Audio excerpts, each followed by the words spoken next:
Exit polls కు ముందు AICC అధ్యక్షుడు మల్లికార్జున ఖర్గే ఇంట్లో ఇండియా కూటమి నేతలు సమావేశమయ్యారు. కౌంటింగ్ రోజు ఏర్పాట్లపై చర్చించారు. ఇండియా కూటమి విజయం తథ్యమన్నారు కూటమి నేతలు.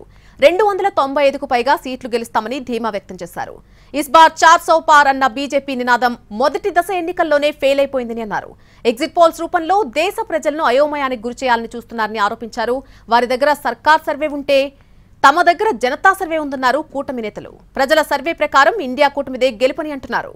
ఖర్గే ఇంట్లో దాదాపు 2.5 గంటలకు పైగా ఈ సమావేశం జరిగింది. కౌంటింగ్ సమయంలో ఇబ్బందులు లేకుండా ఎలాంటి చర్యలు తీసుకోవాలన్న దానిపై చర్చించారు. ఈ సమావేశానికి Bengal CM Mamata Banerjee, PDP chief Mehbooba Mufti హాజరు కాలేదు.